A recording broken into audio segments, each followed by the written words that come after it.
Guys, किसी ने मुझसे पूछा कि हमें कैसे पता चलेगा कि हमारे साथ डिसोसिएशन हुआ है या फिर हम हमारी इमोशंस से आउट ऑफ टच हो चुके हैं।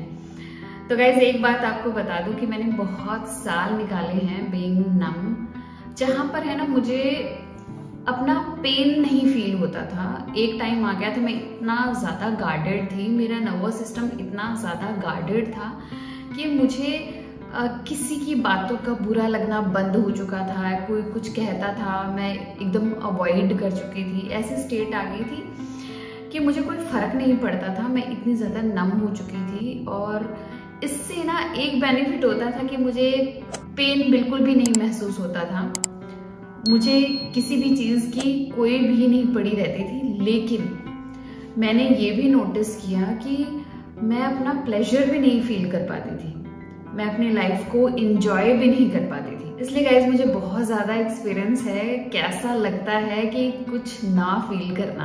हाय guys, welcome to my channel healing process. मेरा नाम है सुमन और अपने इस चैनल पर मैं एनर्जी से रिलेटेड, रिलेशनशिप से रिलेटेड और इनर वर्क प्रैक्टिसेस से रिलेटेड कंटेंट शेयर करती हूँ। गाइज, आज का वीडियो है 10 साइंस जिससे हमें ये पता चलेगा कि हम नम हो चुके हैं या फिर हमारे साथ डिसोसिएशन हो चुका है। उससे पहले गाइज आपसे एक विनती है, मेरी एक रिक्वेस्ट है कि अगर आपको मेरा ये वर्क पसंद आता है, मेरा ये काम पसंद आता है ना, प्लीज मेरे चैनल को सब्सक्राइब कीजिएगा, मेरे वीडियोस को लाइक कीजिएगा। अगर आपके कोई क्वेश्चन है, कोई क्वेरी है, उसको कमेंट बॉक्स में जरूर लिखिएगा। It means a lot to me. तो चलिए गाइस, स्टार्ट करते हैं आज का video. Number 1 sign is feeling of outsider. क्योंकि आप नम हो चुके हो, आप अपने इमोशंस के टच में नहीं हो ना, तो आप दूसरों के साथ कनेक्ट करने में आपको बहुत ज्यादा डिफिकल्टी होगी। आपको ऐसा हमेशा लगता रहेगा कि वो लोग एक जैसे हैं और आप डिफरेंट हो, क्योंकि वो फील कर सकते हैं और आप नहीं फील कर सकते। एक्चुअली आप उनको नहीं फील कर सकते, इसलिए आपको कोई कनेक्शन नहीं फील होता। इसलिए आपको ये फीलिंग आती है कि आप आउटसाइडर हो, आपका उनके साथ कोई भी कनेक्शन नहीं है। नंबर 2, इंटरैक्शंस जो हैं वो सिर्फ ऑब्लिगेशन के लिए किए जाते हैं, क्योंकि वो करने जरूरी हैं, वो करने होते हैं, इसलिए हम करते हैं। हमें कोई इंटरनल मोटिवेशन नहीं मिलता है। जो भी मोटिवेशन होता है ना, वो एक्सटर्नल होता है, क्योंकि हमें वो करना है, वो हमारे लिए जरूरी है, इसलिए हम करते हैं। एल्स हमें उनसे कुछ भी लेना देना नहीं, हमारा कोई इंटरनल उनके साथ कनेक्शन नहीं है। Number 3 is language issue. कोई आपसे कुछ पूछता है ना, तो आपका जवाब बहुत शॉर्ट होता है और उस जवाब में ना कोई फीलिंग, कोई इमोशन नहीं होता। ऐसे कोई फीलिंग वर्ड्स इंक्लूडेड नहीं होते जिससे ये पता चले कि आपको कैसा लग रहा है, आप क्या चाह रहे हैं। आपका रिएक्शन होगा ऐसा, जैसा अगर किसी ने कुछ पूछ लिया ना, तो आप कहोगे I am not sure, I don't care, who knows. इस टाइप के एकदम शॉर्ट आंसर होंगे। लेकिन अगर आप इमोशनली अवेलेबल होंगे और अपने इमोशंस के कनेक्शन में होंगे ना, तो आपकी लैंग्वेज कभी भी इतनी शॉर्ट नहीं हो सकती। आप हमेशा खुलकर दूसरों के साथ कॉन्वर्सेशन करेंगे, जितना डीपली हो सके उनको अंडरस्टैंड करेंगे और अपनी फीलिंग्स को भी ना उनके साथ एक्सप्रेस करेंगे। तो जब भी आप एकदम शॉर्ट में बोलना चाहते हैं और फीलिंग वर्ड्स नहीं करते हैं, इट मीन्स डिसोसिएशन है। Number 4, no excitement towards life. आपकी लाइफ है ना एकदम डेली रूटीन की लाइफ जैसी लगती है, जैसे मेरे साथ हुआ था। मुझे ऐसा लगता था मुझे सुबह उठना है, घर का काम करना है, फिर ऑफिस जाना है, फिर शाम को आना है, फिर घर का काम करना है और फिर सो जाना है, फिर नेक्स्ट मॉर्निंग, ऐसा ही रूटीन चलेगा। तो हमारी लाइफ है ना, जब हम नमनेस में होते हैं तो एकदम ऑटो पायलट पे चलती हुई नजर आती है। सब कुछ एकदम है ना प्रोसेस के साथ चल रहा है। हमें कोई एक्साइटमेंट नहीं है एक्स्ट्रा कि हमें इस लीग से हटकर है ना कुछ और करना चाहिए, हमें ऐसा कोई मोटिवेशन नहीं मिलता है। नंबर 5, हमारी लाइफ के पर्पस और मीनिंग को बार बार क्वेश्चन करना। क्योंकि हमारी लाइफ में कोई भी इमोशनल चार्ज नहीं है ना, हमें हमारी लाइफ है ना एकदम ऑटो पायलट पे चलती हुई नजर आती है कि ये चीजें हमें डेली रूटीन में करनी है। तो एक टाइम आता है कि हमें ऐसा लगता है कि हम ये क्यों कर रहे हैं, अगर हम ऐसा करेंगे तो हमें इससे क्या मिलेगा, हमें ये क्यों करना चाहिए। इस टाइप के क्वेश्चन हमारे दिमाग में आ जाता है कि हमें हमारी लाइफ कहाँ गाइड कर रही है, हमारे साथ हो क्या रहा है। Number 6, not moved by beauty. Guys, numbness जब होती है ना तो हम हमारे इमोशंस के टच में नहीं रहते, तो हमें कुछ भी अगर दे दिया जाए ना तो भी हमारा उनके साथ कोई कनेक्शन नहीं बन पाता है। जैसे नेचर में अगर हम जाएं तो पेड़ पौधों से हमें कोई अटैचमेंट नहीं होता खास, हमें एनिमल से कोई अटैचमेंट नहीं होता, इंसानों से तो खैर होता ही नहीं है। तो ये जो हमारे इमोशंस होते हैं ना, ये हमें नेचर के साथ कनेक्टेड रखते हैं। और हमें जब हम इमोशंस को अपने समझने लग जाते हैं और इमोशंस के कनेक्शन में जब हम आ जाते हैं ना, तो एक्चुअली जब हम खुद का पेन, खुद का प्लेजर महसूस करते हैं, हम हमारे एक्सपीरियंसेस को महसूस करते हैं ना, तो हम ऑटोमेटिकली दूसरों के एक्सपीरियंसेस को भी महसूस करने लग जाते हैं। जैसा मैंने अपनी लाइफ में महसूस किया कि जब जो चीजें मेरे साथ हुई ना, उसके बाद में दूसरों के साथ अगर वही चीजें होते हुए देखती हूँ ना, तो मुझे कंप्लीट अंडरस्टैंडिंग होती है कि वो उस चीज से गो थ्रू हो रहा होगा, वो भी ऐसे ही कुछ इश्यूज से गो थ्रू हो रहा होगा। तो मुझे बहुत उनके ऊपर दया आती है, बहुत केयर करने का मन करता है, क्योंकि मेरा अब उनसे इमोशनल कनेक्शन हो चुका है, क्योंकि मेरा खुद से कनेक्शन हो चुका है। Number 7 is not able to recall your moments.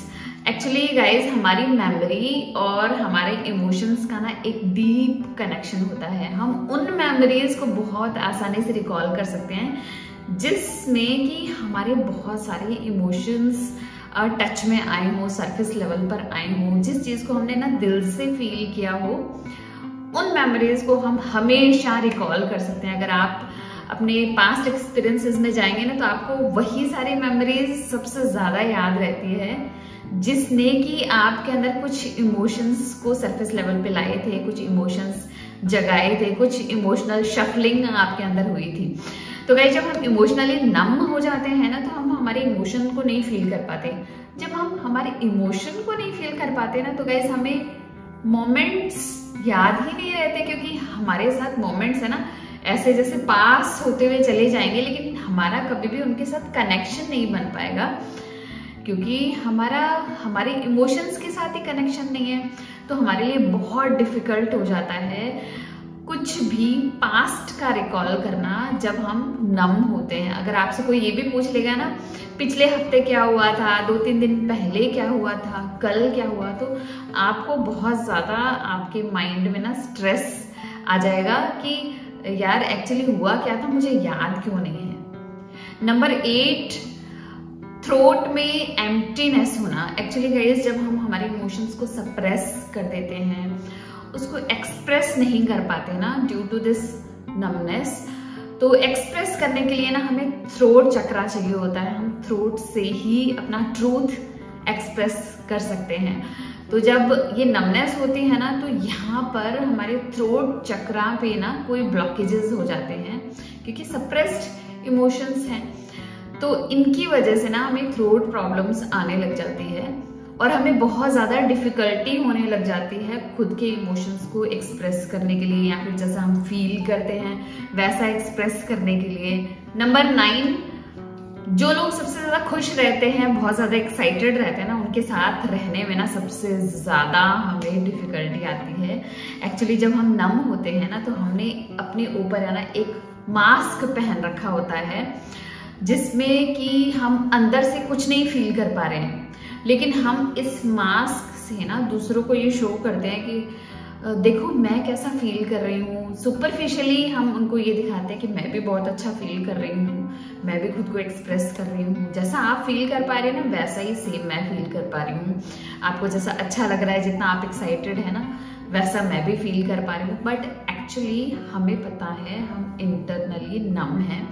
तो जब ऐसे लोगों के साथ हमारा कनेक्शन होता है ना, जो कि बहुत ज्यादा एक्साइटेड रहते हैं टुवर्ड्स देयर लाइफ, बहुत ज्यादा चीजों को एंजॉय करते हैं, उस टाइम ये जो हमने मास्क पहन रखा होता है ना, ये ट्रिगर होने लग जाता है। हमें बहुत ज्यादा इनसिक्योरिटी फील होने लग जाती है। हमें ऐसा लगता है यार ऐसे लोगों के ग्रुप में हमें जाना पड़ रहा है, हमें फिर से ये वाला मास्क लगाना पड़ेगा, जो कि एक्चुअली हमारा उस टाइम का ट्रूथ नहीं है। हम अंदर से नम हैं बट हम बाहर से मास्क पहने हुए हैं। Number 10, do not laugh allowed. Guys ये जो साइन है ना, ये मेरे साथ बहुत ज्यादा होता रहा है। अभी भी ना मैंने नोटिस किया है, once in a while, like 1000 time में से ना 2-3 टाइम्स तो ना ये चीज फिर भी आ जाती है, क्योंकि हमें पता है गाइस, हीलिंग जो है ना एक साथ नहीं होती है, लेयर्स में होती है। चाहे मैंने कितने सालों का इनर वर्क किया है, लेकिन जो ड्यूरेशन मैंने मेरी नमनेस में निकाली है ना, वो इन कुछ सालों की हीलिंग से नहीं हील होने वाली। It will take time, so I am so much compassionate towards myself. तो गाइस होता क्या है इसमें कि अगर किसी ने जोक क्रैक कर दिया ना, तो आपको हंसी नहीं आएगी।